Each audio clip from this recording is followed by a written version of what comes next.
En el nombre del Padre, y del Hijo, y del Espíritu Santo. Amén. Padre nuestro que estás en el cielo, santificado sea tu nombre. Venga a nosotros tu reino. Hágase tu voluntad en la tierra como en el cielo. Danos hoy nuestro pan de cada día. Perdona nuestras ofensas, como también nosotros perdonamos a los que nos ofenden. No nos dejes caer en la tentación, y líbranos del mal. Amén. ¿Quién como Dios? Nadie como Dios. Un saludo para todos en el Señor. Bienvenidos a la preparación para la consagración total a Jesús por María. Les habla Wilson Tamayo y hoy vamos para nuestra lección número 31. Mi carne es verdadera comida. Tomado del Evangelio de San Juan, capítulo 6, versículo 55. Hoy vamos a hablar de la Eucaristía, mis queridos hermanos. Vamos a hablar de Jesús que por amor a nosotros se hizo pan para alimentarnos. De ese Jesús que no le bastó que le hubiésemos podido ver, que no le bastó que le hubiésemos podido oír, que no le bastó que le hubiésemos podido tocar, que no le bastó que le hubiésemos podido abrazar, sino que ahora quiere estar dentro de nosotros y quiere transformarnos en Él a través del misterio de la Eucaristía. Cuando yo como cualquier alimento, ese alimento que es inferior a mí, se hace parte de Wilson. Entonces ese alimento se convierte en Wilson, porque yo soy superior al alimento. Pero cuando yo me alimento de la Eucaristía es Cristo que es superior a mí. Y ya no soy yo el que asume la Eucaristía. Ya no es la Eucaristía la que se vuelve Wilson, sino Wilson el que se vuelve Cristo, Wilson el que se vuelve Eucaristía. Soy yo el que soy elevado a la dignidad de Hijo de Dios. Soy yo el que soy divinizado al unirme con Cristo. Qué hermoso esto de la Eucaristía. Y miren que todo el proceso de preparación que hemos seguido ha venido a concluir precisamente en este último bloque, conocimiento de Cristo. Porque en Él nos movemos, vivimos y existimos. Porque ya no soy yo quien vive, sino Cristo quien vive en mí. Porque todo el proceso de preparación era para esto, para enamorarnos de Cristo, para unirnos profundamente a Él. Vamos a hablar de la Eucaristía y siempre nos quedaremos cortos. Todo lo que digamos de la amabilísima y benditísima y sagradísima Eucaristía será poco. Porque la Eucaristía es la fuente de la vida cristiana. Es decir, de la Eucaristía procede todo en la fe cristiana. Y la Eucaristía es el culmen de la vida cristiana. O sea, todos nuestros esfuerzos deben ir dirigidos a quedarnos postrados a la Eucaristía, a tomar la Eucaristía, a hacernos uno con Jesús en la Eucaristía. Por eso es tan bello esto de la Eucaristía. Yo les cuento que cuando inicié mi proceso de conversión a los 15 años, estaba esa semana que inicié mi proceso de conversión, ese bendito 29 de abril del año 2000, cuando el Señor tocó mi corazón e inicié este proceso, que hasta ahora voy caminando, pero todavía me falta tanto por caminar, tanto por amar a mi Señor. Recuerdo que esa semana estaba con mi hermano en la iglesia. Yo estaba de rodillas, estaba, inclinado sobre mis propios brazos, mientras mi hermano estaba de rodillas mirando hacia el presbiterio, hacia el altar. Mi hermano me dice, mira a Jesús. Cuando está la Eucaristía expuesta, mira a Jesús. En ese momento levanté la cabeza y como que me percaté por primera vez que Jesús estaba en la Eucaristía. Porque yo sí había hecho la primera comunión y había recibido algunos conceptos, pero no había nunca comprendido que realmente Jesús está en la Eucaristía. Que realmente allí no hay un símbolo sino su cuerpo, sangre, alma y divinidad. Que es una presencia del todo singular. Que esta bella imagen que tengo detrás de mí representa a Cristo, pero no es Cristo.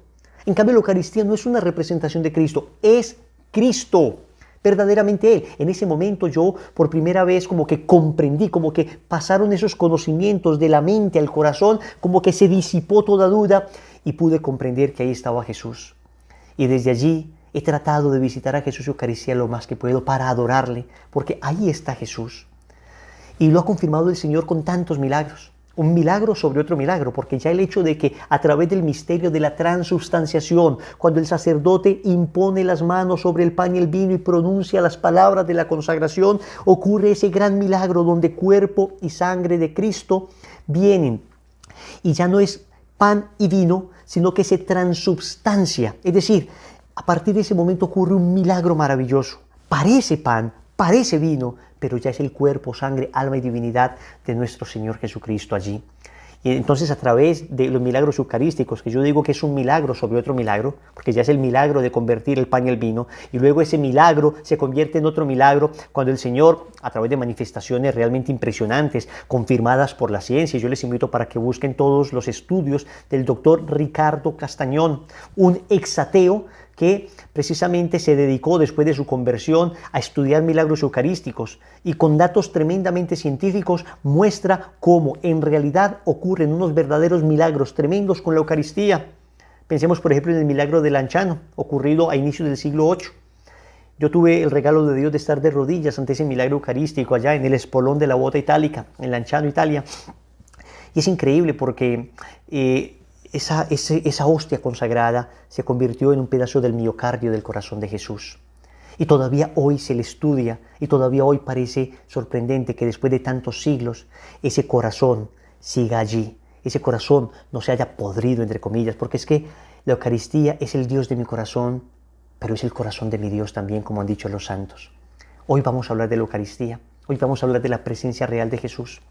No vamos a hablar de un símbolo, no vamos a hablar de una linda cena, de una santa cena que nos llama a comunión a todos los hermanos para abrazarnos, sino que en la Eucaristía la centralidad está en Cristo. Él es el culmen y la fuente de la vida cristiana. Hacia Él van dirigidos todos nuestros esfuerzos y de Él surge toda nuestra fuerza. Todo en la Iglesia nace de la Eucaristía y toda la Iglesia termina en la Eucaristía. Por eso hay que amar también el sacerdocio y por eso hay que orar por el sacerdocio, pedirle al Señor que purifique el sacerdocio, pero hay que amar mucho a nuestros sacerdotes y por eso el demonio ataca tanto a los sacerdotes y utiliza el escándalo de algunos pocos para desacreditar a todo el sacerdocio, porque sin sacerdotes no tienes Eucaristía, sin sacerdotes, sin esas manos benditas no tienes Eucaristía. Yo te he podido predicar durante estas lecciones, pero lo único que he podido hacer es llegar un poco a tu corazón, pero no te puedo alimentar con Cristo. El sacerdote puede alimentarte con Cristo.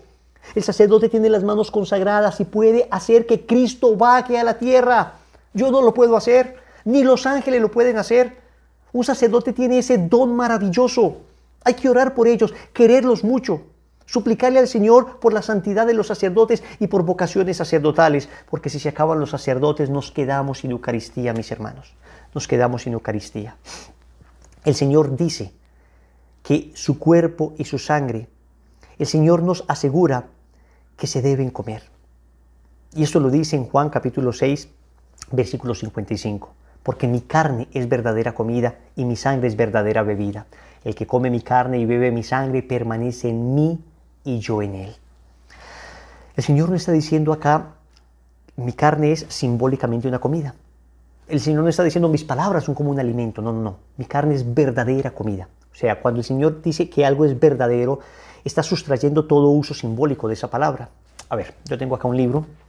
Yo puedo decir, hagamos de cuenta que este libro es una guitarra. Yo voy a tocar guitarra. ¿Pero es verdaderamente una guitarra? No. Yo estoy haciendo de cuenta que es una guitarra y les muestro cómo se toca una guitarra, cómo se rasga una guitarra, cómo se tocan las cuerdas, ¿no? Pero cuando yo digo esto es verdaderamente una guitarra, entonces estoy sustrayendo todo uso, digamos, simbólico. Cuando digo que algo es verdaderamente algo, estoy diciendo, acá no estoy hablando de símbolos, esto es así. El Señor dice, mi carne es verdadera comida, o sea, nos tenemos que comer su carne. Mi sangre es verdadera bebida, nos tenemos que beber su sangre. Y esto lo dice en el Evangelio de San Juan capítulo 6. Yo quiero que entendamos que todo el capítulo 6 del Evangelio de San Juan es un capítulo eucarístico. En ese capítulo pasan tres cosas. Primero, Jesús multiplica los panes para mostrar que Él con el pan puede hacer lo que quiera. ¿Cómo multiplicarlo? Miren lo que dice el versículo 11. Tomó entonces Jesús los panes y después de dar gracias los repartió entre los que estaban recostados y lo mismo los peces, todo lo que quisieron. Más de 5,000 personas fueron alimentadas. O sea que el Señor lo primero que hace es demostrar, con el pan puedo hacer lo que quiera, cómo multiplicarlo. Después de esto, Jesús se queda despidiendo a la gente, los apóstoles atraviesan el mar de Galilea en el barco y encuentran a Jesús caminando sobre las aguas en la madrugada que se dirige hacia ellos, el versículo 19. Cuando habían remado unos 25 o 30 estadios, ven a Jesús que caminaba sobre el mar y se acercaba a la barca y tuvieron miedo. O sea que Jesús primero demuestra que con el pan puede hacer lo que quiera, lo puede multiplicar. Después demuestra que con el cuerpo, con su cuerpo puede hacer lo que quiera, puede caminar sobre las aguas, puede caminar sobre las aguas. Después el Señor llegará a Cafarnaúm y ahí hará ese bellísimo discurso del pan vivo, donde dice, vuestros padres comieron el maná en el desierto, pero yo soy el pan vivo bajado del cielo. Y ahí es donde pronuncia esa frase que acabamos de leer: el que come mi carne y bebe mi sangre tiene vida en mí y yo lo resucitaré, porque mi carne es verdadera comida y mi sangre es verdadera bebida. Ahí es que pronuncia eso, ¿ok? ¿Qué pasó cuando Jesús termina este discurso? Que la gente entendió, sí, es algo simbólico, claro. El Señor nos está hablando como cuando nos dijo, por ejemplo, yo soy la luz del mundo. Eso lo dice en Juan capítulo 8, versículo 12. Entonces la gente dijo, sí, Él nos va a quemar. Si nos acercamos, nos va a encandilar. No, yo soy la luz del mundo. Todos entienden que está hablando de manera figurada, de manera simbólica. Mis palabras son luz. Si se acercan a mí, son iluminados espiritualmente, pero no significa que todo está oscuro, llega Jesús y de repente físicamente todo se alumbra. No. En la noche Jesús no alumbraba. En la noche Jesús, como hombre verdadero también que era, dormía tranquilo. Nadie entendía, estrictamente las palabras de Jesús cuando decía, soy la luz del mundo. O cuando decía, yo soy la puerta por donde entran las ovejas. Nadie le veía a Jesús así como cara de puerta. No. O cuando decía, yo soy camino, verdad y vida. No todo el mundo sabía que Jesús hablaba de una manera figurada. Pero en cambio, cuando Jesús dijo, mi carne es verdadera comida y mi sangre verdadera bebida, miren lo que pasó. El versículo 60, estamos en el capítulo 6 de San Juan. La gente empezó a decir, qué duro es este lenguaje. ¿Quién puede escucharlo?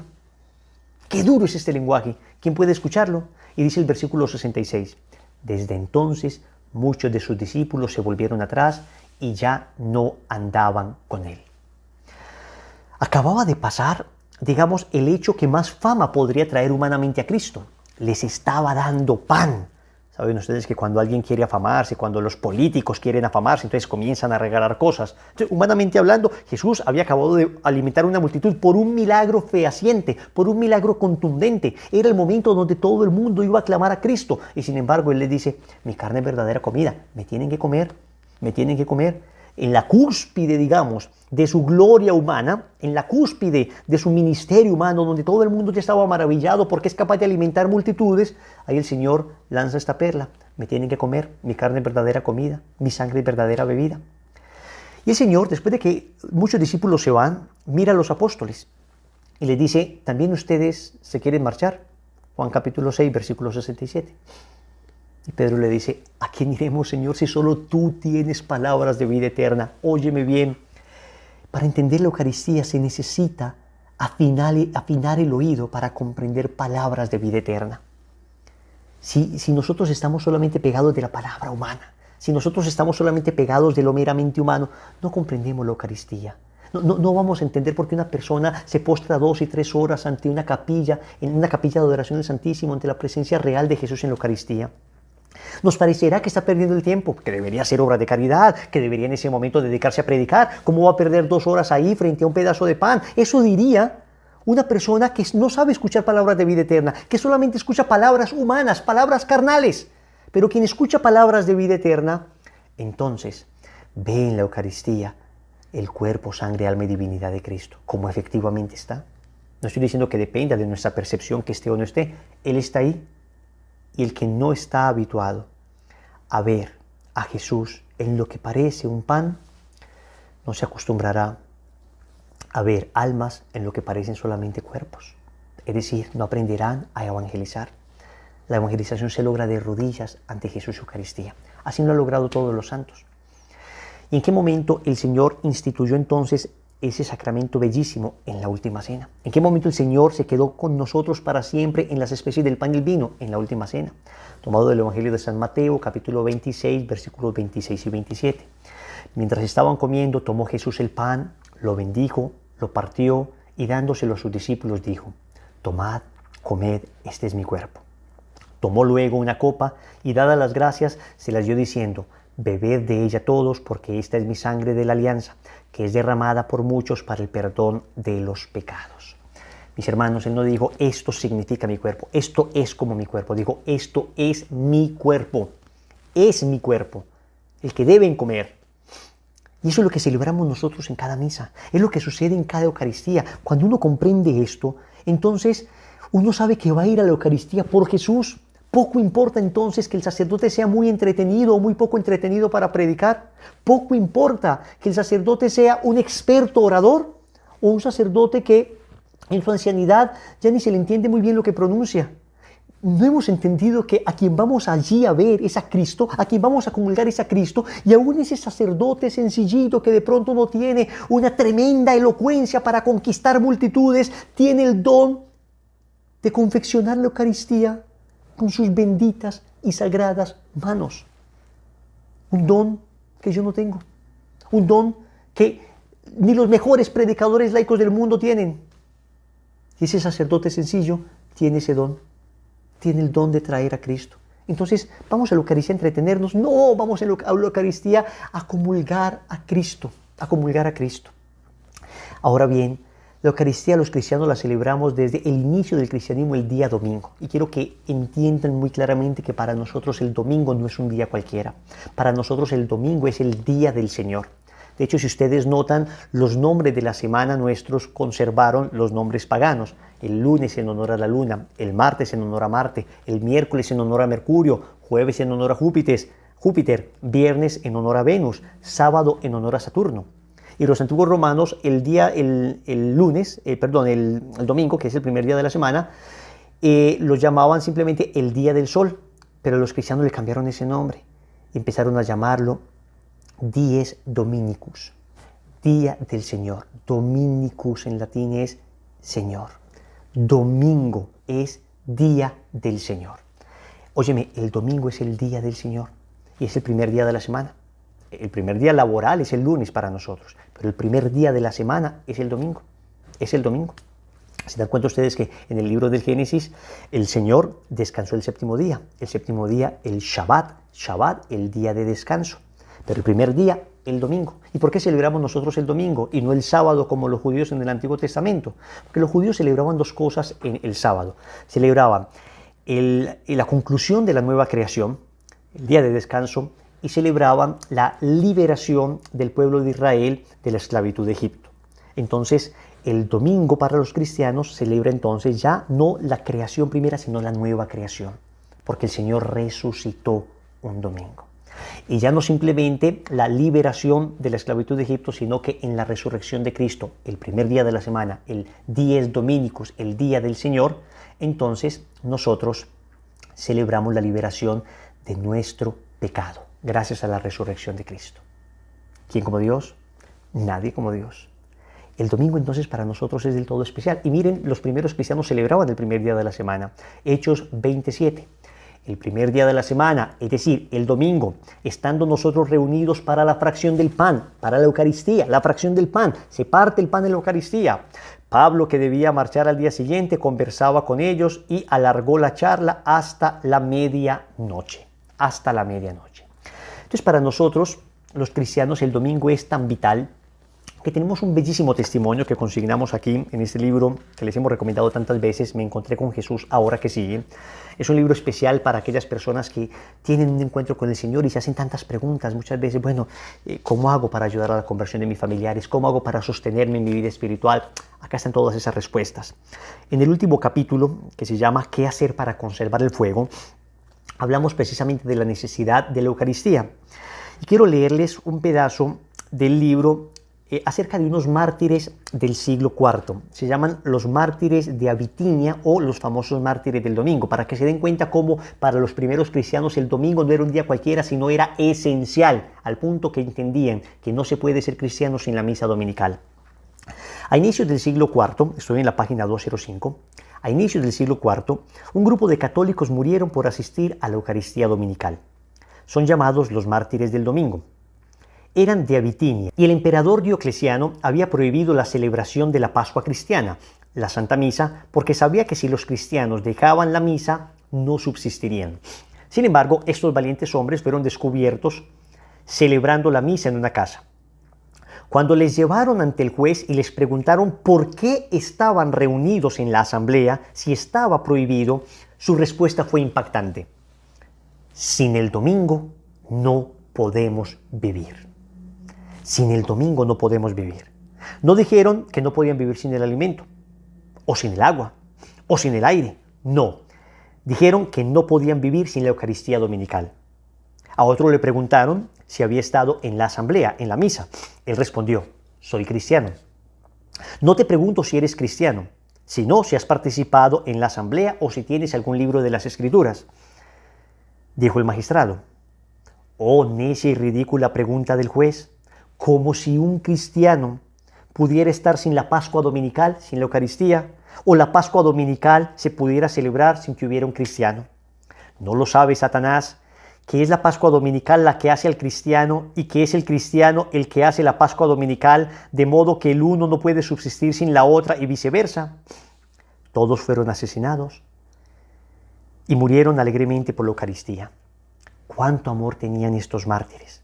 Esto contrasta con la profunda indiferencia que muestran muchos cristianos hoy respecto a la Eucaristía dominical. Mis queridos hermanos, querida familia, a ver, la semana tiene 10.080 minutos. 10.080 minutos. ¿Sabes cuánto dura máximo una Eucaristía dominical? 60 minutos. Eso no es ni el 0.06%. No alcanza a ser el 1% del tiempo de la semana. Y es lo que Dios te pide. Y aún así nos atrevemos por los motivos más superficiales a faltar a misa el domingo. Es no comprender nada. Es no entender qué significa ser cristiano. Es no entender lo que significó el domingo. Es no entender lo que significa la Eucaristía. Es no entender quién está allí. Que ahí está Jesús. Es no comprender nada. Es una lástima que muchas veces nosotros, como católicos, no tengamos conciencia del tesoro que tenemos. Y a veces los hermanos evangélicos, que aman tanto la palabra, yo a veces pienso que esos bellos cantos que a veces ellos tienen, aunque les digo de entrada, yo solo escucho música católica, porque apoyo 100% a mis cantantes católicos y porque en la música protestante, por bella que sea, no encuentro canciones para la Eucaristía. Hay algunos que tratan de aplicar unas y otras, no. Yo quiero escuchar a mis cantantes católicos, a mis hermanos cantantes católicos, incluso apoyarlos y promoverlos, porque ellos le cantan a la Eucaristía, ellos le cantan a la Virgen María. Y a veces esos cantantes, esas canciones bellas que tienen los protestantes, yo siento como nostalgia de Eucaristía. Esas canciones de alabanza, de adoración que tienen, nostalgia de Eucaristía. A ellos les pasa lo de los discípulos de Emaús. ¿Se acuerdan que los discípulos de Emaús iban caminando de Jerusalén, camino de Emaús, y se encontraron con Jesús en el camino el día de la resurrección? Y recuerdan que el Señor les empezó a explicar las Escrituras y a ellos les ardía el corazón. Pero en cambio, cuando se sentaron con Él en la fracción del pan, lo pudieron reconocer. Fue en la Eucaristía donde le pudieron reconocer. A mis hermanos protestantes les arde el corazón escuchando la palabra, pero a ti y a mí no solo nos arde el corazón escuchando la palabra, sino que lo podemos reconocer en la Eucaristía. El famoso apologista Scott Hahn, un apologista estadounidense maravilloso, dice: los hermanos protestantes tienen el menú, la palabra, pues nosotros tenemos menú y cena. Y cena, nos comemos a Cristo en la Eucaristía. Esto, repito, es lindísimo. Esto viene precisamente desde el Antiguo Testamento. Recuerden ustedes que en la Antigua Alianza los judíos celebraban la Pascua. Esto está en Éxodo capítulo 12, versículos del 1 al 23. Y en la Pascua ellos se comían un cordero. Moría el cordero y se lo comían. Pues para nosotros el cordero es Cristo y también nos comemos el cordero. Por eso Juan Bautista no duda en llamar a Jesús el Cordero de Dios que quita el pecado del mundo, remitiendo al Cordero de la Pascua. Y como los judíos en la antigua Pascua veían el sacrificio del Cordero y se comían el Cordero, nosotros estamos en el sacrificio del nuevo Cordero, del Cordero de Dios que quita el pecado del mundo, y nos comemos el Cordero. Cristo es el Cordero de Dios y nos comemos el Cordero. Tanto tendríamos que hablar de la Eucaristía, tanto tendríamos que decir de la Eucaristía. Yo quisiera leerles una frasecita de San Juan Crisóstomo, porque muchas veces uno diría: qué rico que se me apareciera Jesús. ¿Qué haría yo si viera a Jesús? ¿Qué le pediría? Pues miren lo que dice San Juan Crisóstomo. Ustedes envidian la oportunidad de la mujer que tocó las vestimentas de Jesús, de la mujer pecadora que lavó sus pies con sus lágrimas, de las mujeres de Galilea que tuvieron la felicidad de seguirlo en sus peregrinaciones, de los apóstoles y discípulos que conversaron con él familiarmente, de la gente de esos tiempos quienes escucharon las palabras de gracia y salvación de sus propios labios. Ustedes llaman felices a aquellos que lo miraron, mas vengan ustedes al altar y lo podrán ver, lo podrán tocar, le podrán dar besos santos, lo podrán lavar con sus lágrimas, lo podrán llevar con ustedes igual que María Santísima, a través del misterio de la Eucaristía. Esto es lindísimo, porque nosotros no creemos simplemente que la Eucaristía sea Dios que se hace pan para que esté ahí, para que le adoremos. Él nos dijo que lo comulgáramos. Él nos dijo que lo comulgáramos, pero hay que estar en estado de gracia para comulgarlo. O sea, Él no quiere estar simplemente en un sagrario.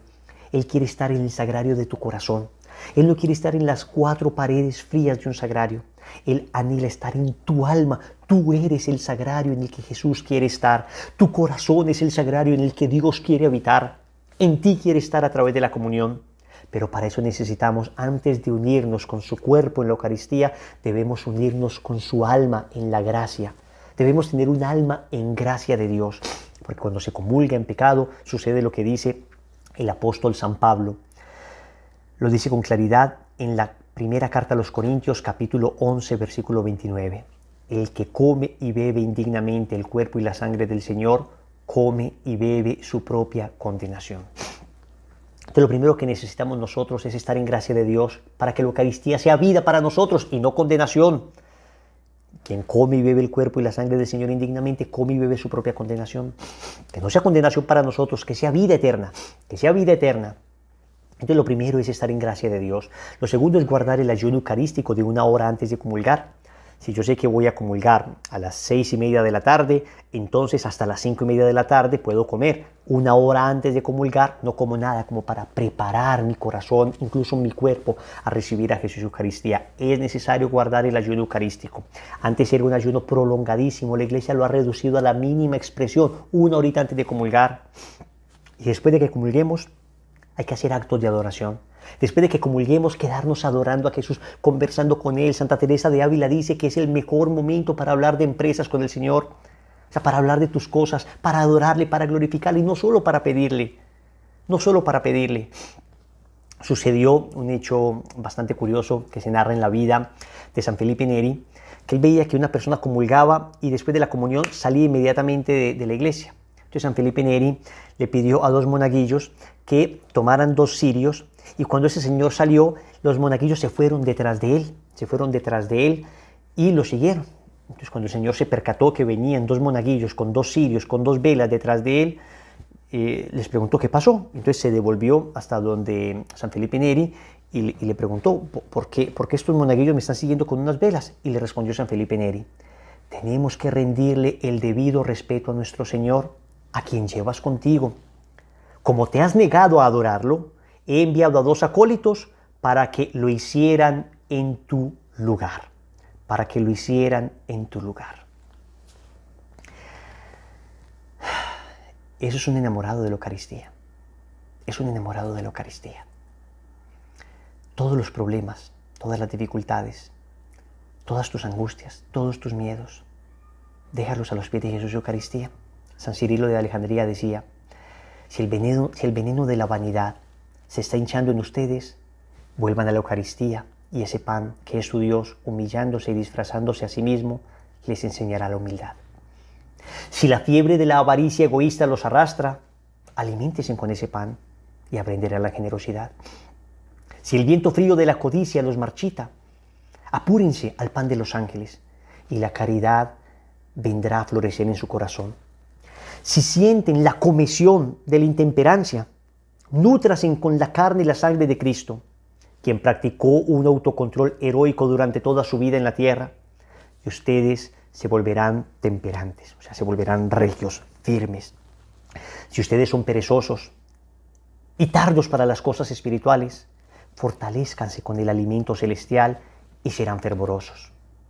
Finalmente, si se sienten quemados por la fiebre de la impureza, vayan al banquete de los ángeles y la carne sin mancha de Cristo los hará puros.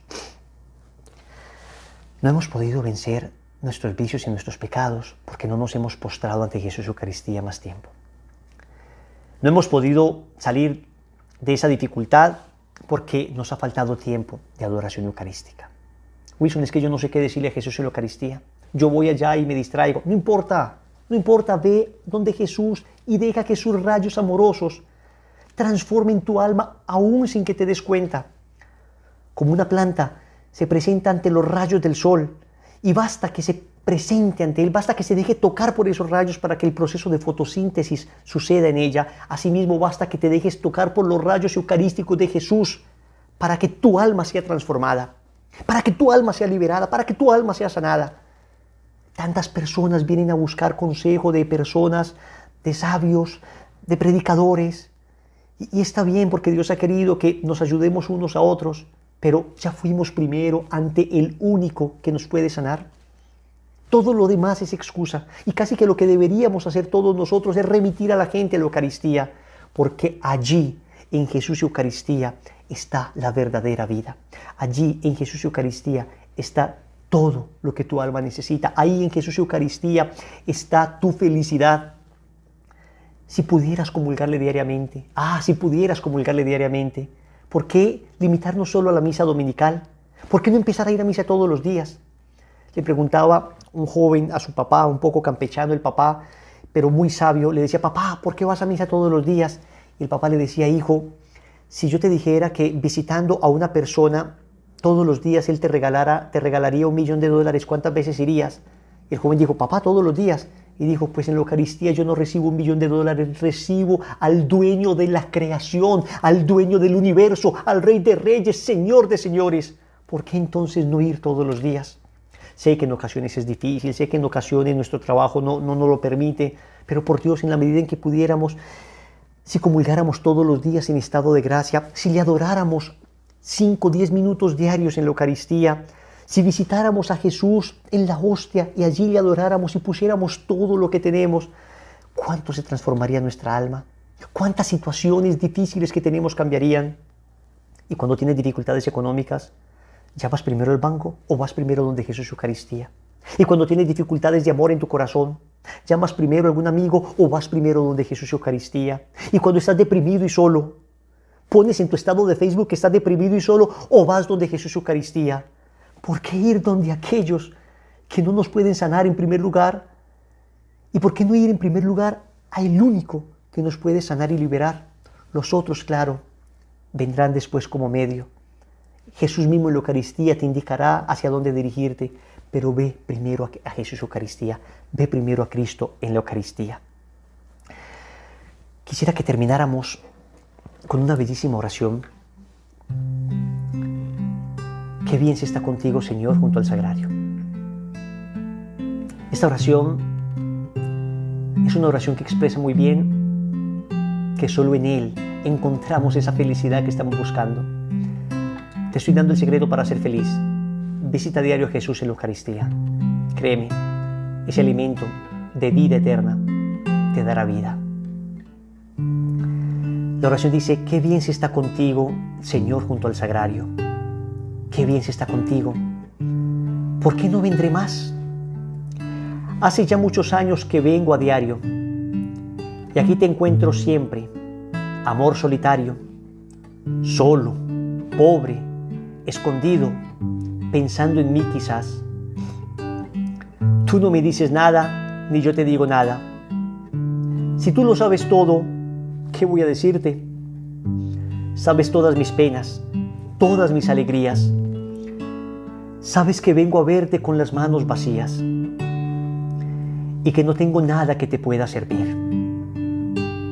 Siempre que vengo a verte, siempre te encuentro solo.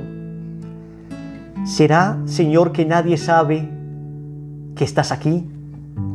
No sé, pero sé en cambio que aunque nadie viniera, aunque nadie te amara ni te lo agradeciera, aquí estaría siempre esperándome a mí. ¿Por qué no vendré más? ¡Qué ciego estoy, qué ciego! Si sé por experiencia que cuando a ti me llego, siempre vuelvo cambiado, siempre salgo mejor. ¿A dónde voy, Dios mío, cuando mi Dios no vengo? Si tú me esperas siempre, si a ti siempre te tengo, si jamás me has cerrado las puertas de tu amor. Por otros se recorren a pie largos caminos, acuden de muy lejos cansados peregrinos y pagan grandes sumas que no han de recobrar. Recorremos caminos para ir donde alguien que me aconseje, por otros recorremos largos caminos. Por ti nadie pregunta, de ti nadie hace caso. Si alguna vez te visitan, es solo así de paso, rapidito. ¿A aquí eres tú quien paga si alguno quiere entrar. Por otros pagamos, pero cuando tú entras, Jesús te paga, es decir, Él te da todo.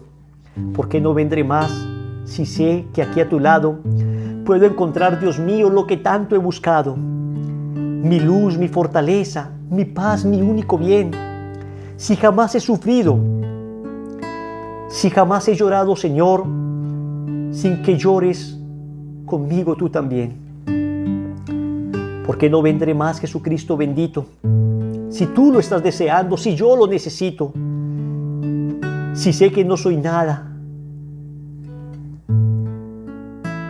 cuando vengo aquí, si aquí me enseñaras la ciencia de los santos, como aquí la buscaron y aprendieron tantos, que fueron tus amigos y gozan ya de ti, ¿por qué no vendré más? Si sé yo que tú eres el modelo único y necesario, que nada se hace duro mirándote a ti aquí. El sagrario es la celda donde estás encerrado. Qué pobre, qué obediente, qué manso, qué callado, qué solo, qué escondido. Nadie se fija en ti. ¿Por qué no vendré más, oh bondad infinita, riqueza inestimable que nada necesita y que te has humillado a mendigar mi amor? Ábreme ya esa puerta, sea ya esa mi vida, olvidada de todos escondida. Qué bien se está contigo, qué bien se está, Señor. Amén. Vamos a cantar esta bellísima canción a Jesús Eucaristía, que es escondido en el pan. En cada misa Nuestra Señora está postrada con nosotros ante Jesús. Incluso, lo dicen en muchas apariciones, más real en la Eucaristía nuestra Madre que en muchas apariciones. Por eso, con nuestra Madre, con ella a nuestro lado, cantemos: tan solo una mirada me bastó para quedarme enamorado, mi Señor. Jesús, Eucaristía, yo te ofrezco el alma mía, mi blanquito y redondito pan de amor. No entiendo cómo lo pudiste hacer. Has encerrado la grandeza de tu ser. No te has quedado en plata ni oro, sino escondido estás, tesoro, en el pan del que podemos comer. Estás allí, lo creo, mi Señor. Eucaristía, milagro de amor. Estás allí, lo creo, mi Señor. Eucaristía, milagro de amor. La noche en que te iban a entregar, te reuniste con los tuyos a cenar. Y en esta última cena te quedaste en la patena para nutrir a esta pobre humanidad. Comed y bebed todos de él. Este es mi cuerpo, esta es mi sangre de verdad. Ya no es solo un signo, es el Cordero digno de expiar ante el Padre Celestial. Estás allí, lo creo, mi Señor. Eucaristía, milagro de amor.